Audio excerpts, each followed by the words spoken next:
time is running out to make your decisions for this upcoming election. Thanks for joining us. I'm Amy Hawker. And I'm Kelsey Carlson. With just 12 days to go until the 2022 midterms, we wanted to know, are Minnesotans' minds made up? Our Rob Olson joins us live from Chanhassen tonight. So Rob, you hit the streets to try to find out today.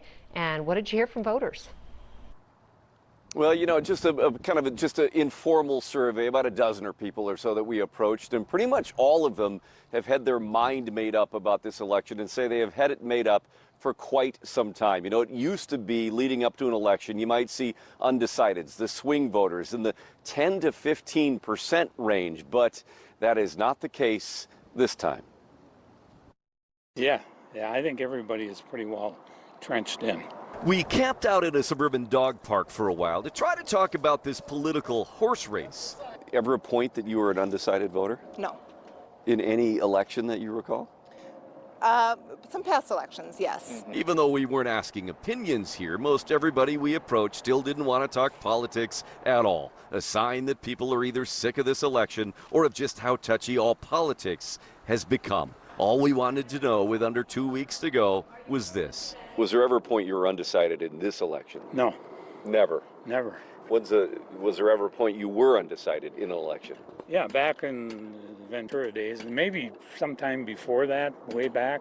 If you look at 3 recent polls in the Minnesota governor's race as an example, undecided numbers range between 5% and 10%. Political science professor David Schultz says the number of undecideds has steadily dropped over the past 20 to 30 years. The way I describe this to my students is Democrats and Republicans have sorted themselves out ideologically.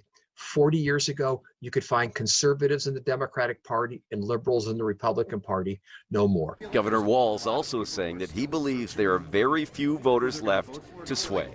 No, I don't believe. I think most people know. I think they've seen it. That's what I've said on this. I think it's very clear where our positions stand. You know, I'm not sure how many people take the time to research the candidates anymore. I think people kind of make up their mind. They delete the texts that they get, they delete the emails that they get because maybe they're bombarded with that. Yeah, she said she had made up her mind some months back. And there were a few undecided voters that I ran into, some 20-somethings, not only undecided about who they're going to vote for, but whether they're going to vote at all, saying that they had not really paid much attention. A couple of them said that they've had friends in whom political discussions has become so heated or partisan that they've simply decided to sort of stay out of it. Rob Olson, Fox 9. Yeah, Rob, I think voter turnout will be a number to watch this year. Thank you. Well, political ads are increasing.